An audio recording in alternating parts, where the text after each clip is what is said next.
आपण बघितलं तर त्या ठिकाणी सुद्धा व्यवस्थित 65 फुटी केली. इथं तरी त्यांनी 65 फुटी केली नाही. हा ना, कारखान्याला गेलेला.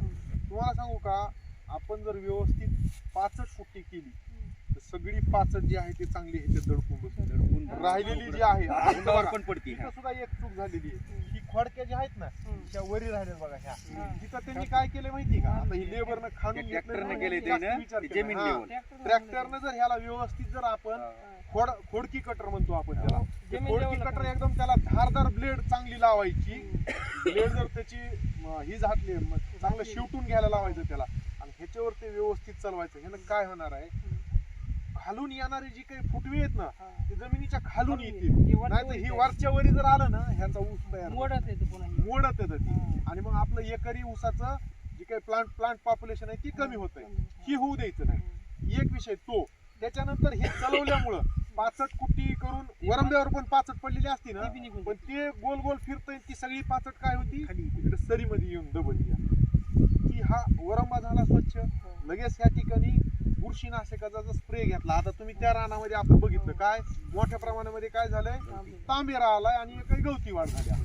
मला सांगा त्या तांबेऱ्याला जर आपण लगेच जर बुरशीनाशक जर स्प्रे केलं ह्याच्यावर तर तांबेरा बऱ्यापैकी आपण कंट्रोल करू शकतो. मग बुरशीनाशक कोणतं घ्यायचं तर कार्बेडिझम नावाचं, म्हणजे तुम्ही 22 टीन म्हणता त्याला किंवा 7 जरी मारलं तरी चालते. 2 ग्राम प्रति 1 लिटर पाणी. आणि काही ठिकाणी जे आहे ते आता जमिनीतल्या किडी असतात, घातक किडी, किंवा जसं तिथं गवती वाढीसाठी जे काही असलेले रसशोषक किडी आहेत तर त्याच्यासाठी तुम्ही क्लोरोपायरिफॉस 2 मिली प्रति 1 लिटर पाणी याप्रमाणे घेऊ शकता आणि दाट फवारणी केली तरी चालते. आता महत्वाचं विषय फवारणी करायचं, दाट फवारणी करायची ह्या वरंब्यावर.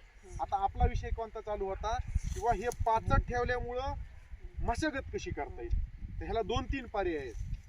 अखंड 65 सुद्धा तुम्ही ठेवू शकता, वळ 65 करायची म्हणजे ही सरी मोकळी करायची, ह्याच्यातली सगळी 65 इकडे दाबायची.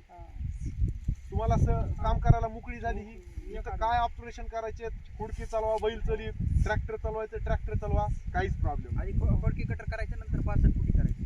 नाही आधी 65 फुटी करायची, मग हे 65 फुटीच्या सुरुवातीला खोडकी कटर केलं मग नंतर नाही आधी 65 फुटी करायची. 65 फुटी केली तर ते मोकळ होते. तुम्ही जर आधी खोडवा कटर जर घातला का ह्याच्यामध्ये ट्रॅक्टरनं हे सगळं दबून बसणार. मग ती 65 जी आहे ना ही खाली दबून घेतलं वर येणार नाही ना, बरोबर नाही. अखंड 65 टायर मुळे दबून राहील. त्याच्यामुळे आधी जी आहे ती आपण 65 फुटी करायची. हवारीनं मशीन सगळं बुकना करतील आणि मग ही बुकना झालेलं सगळं ह्याच्यावर आलं पुन्हा आपण ते ही फिरवायचं. त्याच्यामुळे ह्याच्यावर सगळं जे आहे ते 65 इकडे निघून जाणार. हा एक महत्वाचा विषय. दुसरा विषय तुम्हाला सांगतो, 2-3 गोष्टी नाही करता येते. एकदा हे 65 फुटी केली ना की अखंड 65 जे आहे ना एकदम जिरून झाले बारीक ह्याच्यात आपण जसं ह्याचे ट्रॅक्टर घालतोय, मला सांगा ह्याच्यात काय अडचण नाही का आता इथं करायला आपल्याला, ट्रॅक्टर घालायला, बैल घालायला काहीच अडचण नाही. बरं, नंतर ह्या ऊसात घालता कशासाठी, गरजच नाही ना, कशा जारवा तोडायचाच नाहीये आपल्याला. आपल्याला एकदाच काय करायचंय, एकदा खोडवा कटर ह्याच्यावर चालवायचं. खोडकी कटर चालत असताना त्याला जे आहे ते इथं बगला फोडणी यंत्र आहे आणि त्यालाच आता पीटी बसवलेली आहे, त्याच्यातच खत टाका आणि हीच पिरून घ्या. आपल्या इथं खोडवे नीट न येण्याचं प्रमुख कारण आज आपल्याकडे डुप्लिकेट 92 नावानं सुद्धा ती जाते. त्याच्यावर लोक आता नाराज होईल होतो, त्याचा खोडवाची ना गेली म्हणायचं. त्याची कारण काय माहितीये का, ऊस तुटून गेल्याच्या नंतर आपण महिनाभर त्या रानाकडे जातो. सगळ्यात मोठी ही चूक आहे आपली. पहिल्यांदा जर तुम्ही ऊस तर काहीच करीत नाही, ही तर चूक होईल ना आपली.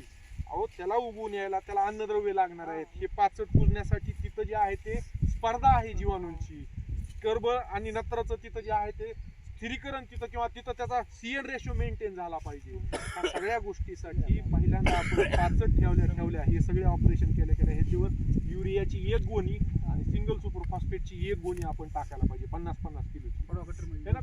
त्याच्यात जरी टाकलं नाही खोडवा कटर त्याच्यावर न टाकता ही नुसती अशी 65वर फेकून द्यायची. आणि खोडकी कटर चालवत असताना आपण जे आहे ते तुमचा शिफारसीला डोस तिथं 2 पोते 10-26-26 एकरी आणि 1 पोतं युरिया किंवा 9-24-24 2 पोते 1 पोतं युरिया किंवा अमोनियम सल्फेट जरी घेतलं तरी चालतं. ह्या पद्धतीने आपण ह्याच्यामध्ये बागला फोडत असताना जर खत पिळून दिलं 100% ह्याचा फायदा होणार आहे. ही ऊस चांगला उगवून येण्यासाठी. आता इथं बघा, मला सांगा ही काय दिसत आहे, पानं जे आहेत ते जांभळी दिसलेत का नाही, काय कारण आहे माहिती का, त्यांनी इथं खत टाकला नाही किंवा इथं कुठल्याही प्रकारचा म्हणजे स्फुरद जो काही द्यायला पाहिजे, म्हणजे डीएपीतला दुसरा जो आहे ना, आपण डीएपीला काय म्हणतो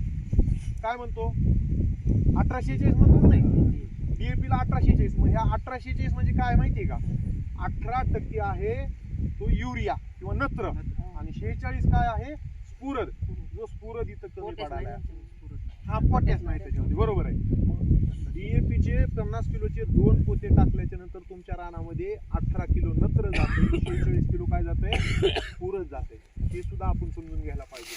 नाही तर आता ह्या रानाला पोटॅशची गरज नाहीये. आज आपल्याला काय गरज आहे महत्वाची, अशा परिस्थितीमध्ये कशाची गरज आहे, स्फुरद देण्याची गरज आहे. आणि म्हणून ह्या ठिकाणी जर तुम्ही 1261 नावाचं खत फवारणी केली 5 ग्रॅम प्रति 1 लिटर पाणी, ह्यांच्या शेतामध्ये तिकडे रस्त्याच्या अशी फवारणी केली की सगळा लालसरपणा निघून गेला. 20 नोव्हेंबरला त्यांना सांगितलं होतं. आता इथं सुद्धा ती करतील, पण तुमच्याही सगळ्याच्या शेतात अशी परिस्थिती असेल तर निश्चित आपण ह्या 1261 म्हणजे काय की डीएपी डायअमोनियम फॉस्फेट आणि 1261 म्हणजे मोनो अमोनियम फॉस्फेट, असा दोघांमधला फरक आहे. म्हणजे तिकडं 12% नत्र असतंय आणि 61% काय असतंय स्फुरद असतंय. तो एक विषय.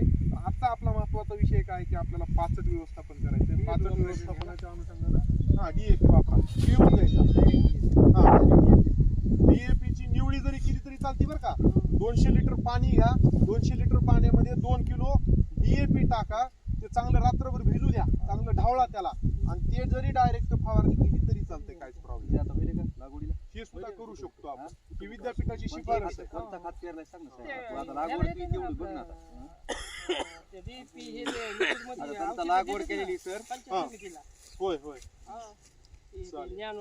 आता 3 एकर लागवड केलेली. आता ऊस आता मोठा ऊस आहे. चांगला तिथं होईल तसं. बरं, तुम्हाला संकल्पना लक्षात आली. हा नाही, हे करा तुम्ही 100% करा. हा पाचट ठेवायला काय अडचण आहे का हे सांगा. त्याच्याबद्दल तुमचं काय मत आहे? आधी ठेवलेत ना 5 किलो. ठेवलेले आपण म्हणजे पहिला ठेवत होतो ना, आता ठेवलं. आता पाळी घालायची अगोदर शिकून पाळी घातली, पुन्हा पाणी 8 दिवसाला जरी घालत काय प्रॉब्लेम नाही. शिकून टाकून तुम्ही पाणी नंतर दिलं तरी चालतंय, काहीच प्रॉब्लेम नाही. उलट पाळी घातली तर तुमचं आणखीन ते माती आड होते. तुम्ही कधी बघा, आता इथं उकरा खाली खंदून जर बघितलं ना, जारवा तुम्हाला सांगतो एवढा लांब भेटतं. ह्याचं सगळं इकडे मिळून आलं. आता काल ह्यांच्या शेतामध्ये तिथल्या पाळी चालू होती, आम्ही उकरून सहज बघितलं. सप्टेंबरची लागवड आहे, 7 सप्टेंबरची. तर त्यांना वरून हाना म्हणलं, जास्त खाली घेऊ नका. का फुलारक्या आलेल्या ज्या आहेत ती वरच्या वरीच येतात, हे होणार आहे लगेच. पण पाळी जर दाबून किंवा दगड ठेवून किंवा माणूस उभारून जर चढवली ना, तर खाली काय होतंय तुमचं पूर्ण जारवा तुटत आहे. जारवा तुटलं म्हणजे बाधा आहे ना ह्याला. मुळ्या का वाढायला का, इकडचं सगळं अन्नद्रव्य ग्रहण करण्यासाठी मुळ्या वाढायला आहेत.